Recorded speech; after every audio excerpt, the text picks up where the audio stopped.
everybody, Brittany here, and today I wanted to talk to you about overcoming stage fright, and specifically about my journey to overcoming stage fright.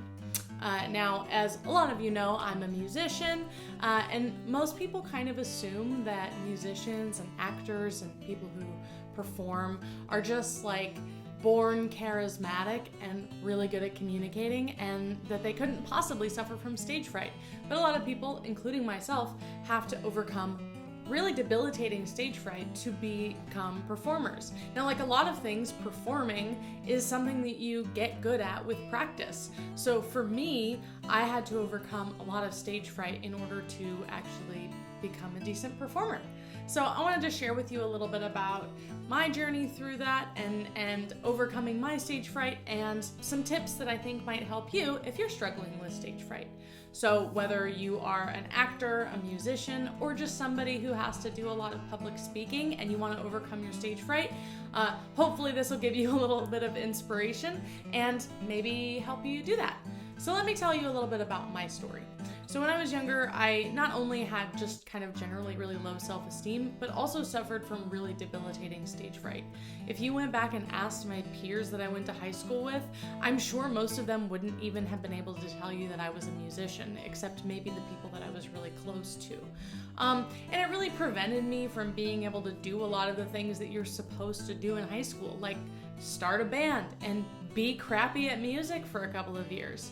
And so, I really do think that held me back in terms of my musical journey. But where I started to be able to overcome my stage fright was actually when I went to college and I started kind of interacting with other people in like the local arts community. And I had a friend who was doing local community theater, and he said, "Hey, why don't you come audition for this play that we're doing? It's really low stakes. We just need bodies for the chorus."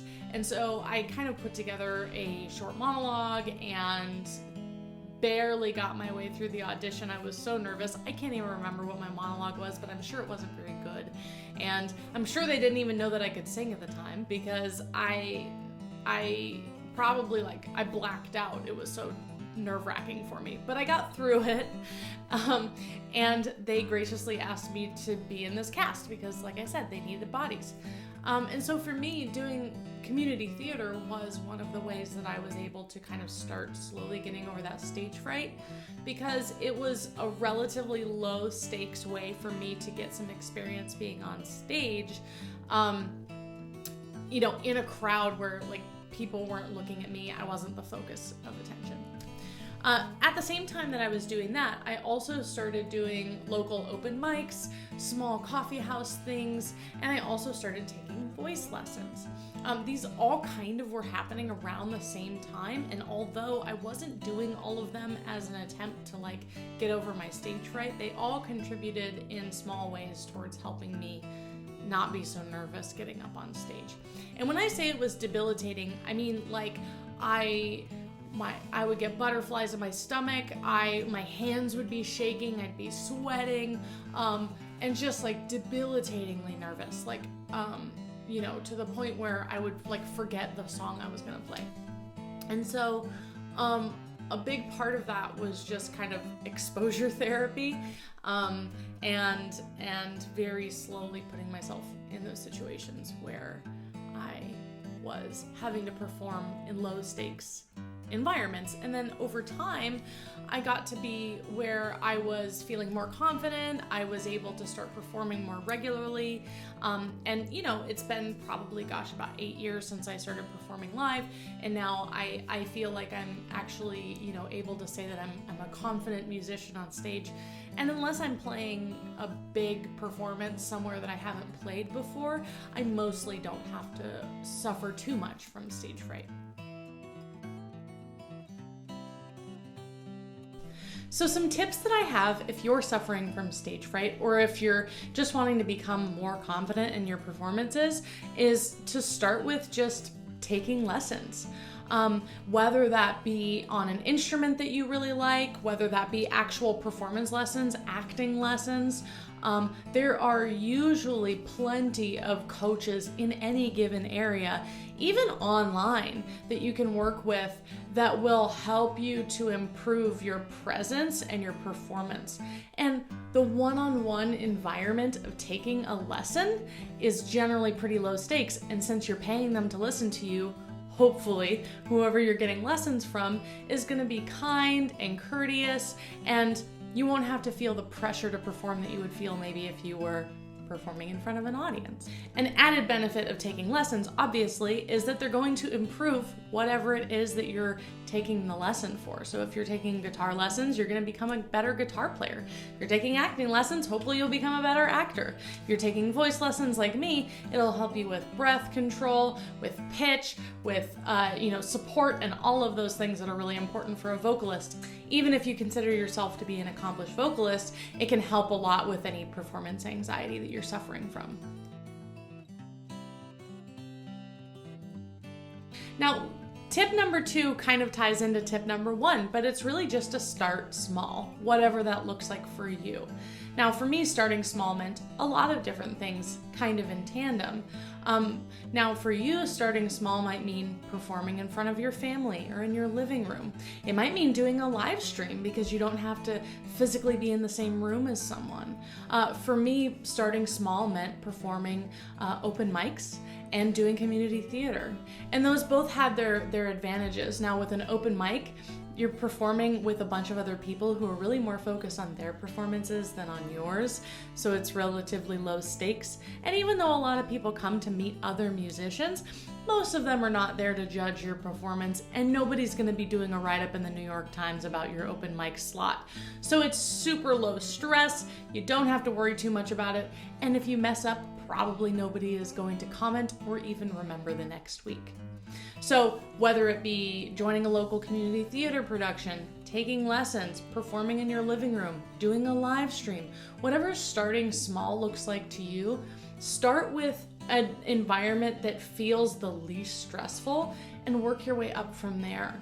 If you feel performance anxiety, a lot of the times those are in situations where you're being paid or somebody expects you to give a good performance. So if you start off performing in situations where nobody expects you to give a stellar performance, or maybe you're just one of a face in a crowd, then it can help acclimate you to being in front of a bunch of people without all of the pressure being on you.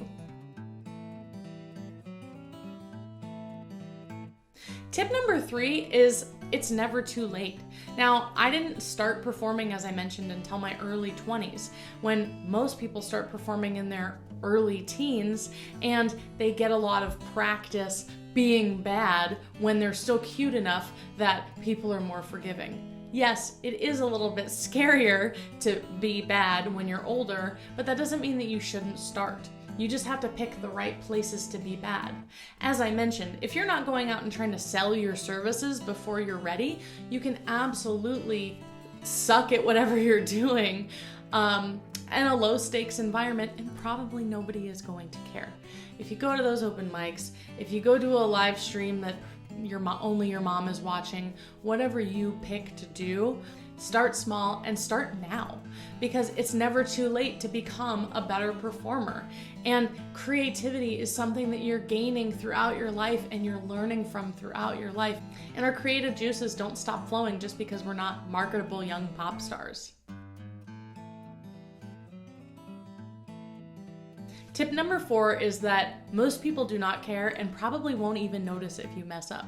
Trust me, I used to agonize, and I mean agonize, over messing up the smallest thing, whether I flubbed a note on the guitar or I didn't quite hit a note when I was singing. I would agonize over messing up in front of people. And I would play performances where I just was so focused on this one mess up that I ruined the rest of the performance. But the thing to remember is that if you move on from the mess up and you keep moving on confidently, or even if you make a joke about messing up and move on, most people do not care, and some of them won't even have noticed. I've had people come up to me after a show and say, "You sounded great, I loved your rendition of this song." And I thought to myself, oh my God, I totally thought I screwed that song up so bad. But they didn't notice because I kept going and I was projecting confidence. Something to remember is that nobody is perfect, and in a live environment, people aren't really expecting perfection. What they're looking for is to make a connection with you. And so whether you're on stage acting with them, whether you are trying to get in front of the camera for the first time, nothing is perfectly polished the first time, and that's okay. People don't really expect you to be perfectly polished the first time. But if you're good, if you're trying, if you're putting forth the effort, and if you've practiced, it's okay to mess up every once in a while. It actually just adds to the magic that is live performance.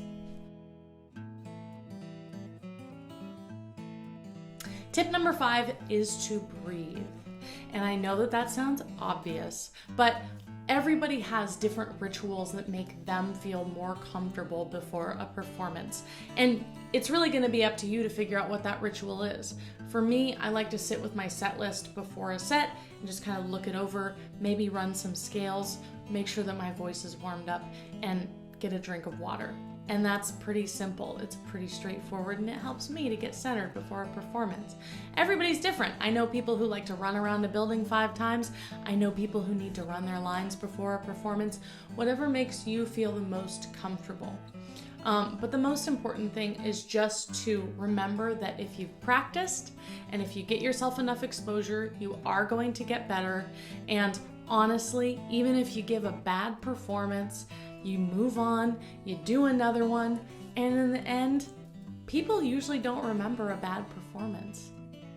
So anyway, I hope that these tips were helpful for you. Let me know in the comments if you like this kind of video where I kind of give self-care and mental health tips and talk about topics like that. That's all really important to me. I'm a musician, but I'm also a social worker, and so I really am passionate about advocating for mental health issues, advocating for self-care, and talking about these things that these tips and tools that we can use to improve our own lives as creatives and just as people in general.